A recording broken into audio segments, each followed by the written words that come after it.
Cold months of winter typically also, Andy, a busy months for traveling for people from the city of Calgary. Everyone wants awesome photographs of their trips, right? That's where professionals like Jeremy Fokkens come in. Jeremy, great professional photographer from the city, here this morning with tips on how we can take perfect pictures like he does while traveling. And you've set it up for us, Jeremy, to use a whole range of cameras here this morning, right? Because this is kind of what, well, the phone and the point and shoot's kind of what most people have, but then of course you may want to invest in the big bad boy here, right? Exactly, if you got some money. Definitely. Yeah. So the differences between the three are what? Is it just capabilities, like light-wise, or? Yeah. So like your sensors are obviously obviously smaller with an iPhone all the way up to an SLR.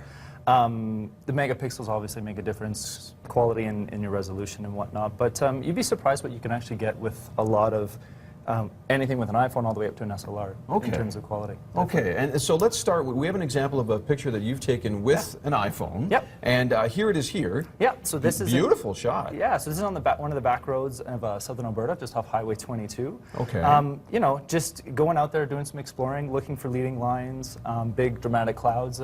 Like I said, you can get some pretty amazing shots with just a simple phone. How important in photographs like this are lines? You mentioned lines. They kind of tease eyes, right? Definitely. Yeah. So what I like to do, just in terms of the way I shoot, is I like to use leading lines such as a road or a fence. Okay. And lead the viewer's eye into the background. Obviously, you can see the mountains in the distance, and then obviously when you have a big dramatic sky, it kind of brings the whole picture together. Yeah, no kidding. Beautiful shot, beautiful shot. Okay, so that was with an iPhone. Correct. Regular old iPhone. There you go. Next on the list is a point and shoot camera. Yep. And point and shoots can take, well, they can let you do a few more funky things, right? Definitely. So this isn't necessarily a point and shoot. It's more of an upper scale kind of point and shoot. Yeah. The camera store were generous enough to lend this camera to me.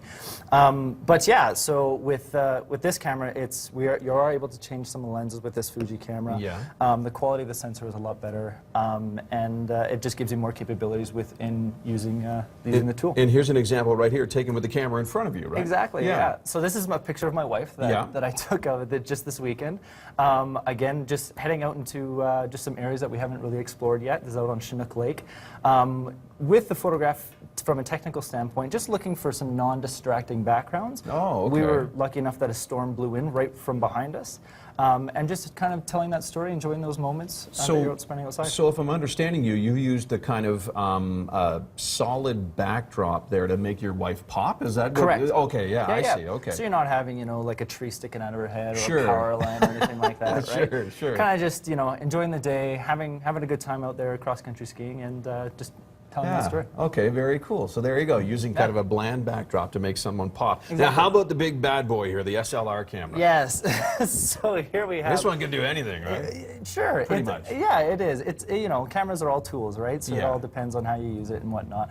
But yeah, if you got the money to spend, definitely you can start investing in some really nice glass and some nice lenses, a body that can obviously shoot at a higher megapixel rate, full frame, and so on. Yeah. Okay, so we have an example shot with this camera. Yeah. And this is on your website, actually, this photo here, right? Correct. So this is Jim Commodore. This is a photograph that I took in Val-Marie, Saskatchewan, which is which lies right on the border of the Grasslands National Park.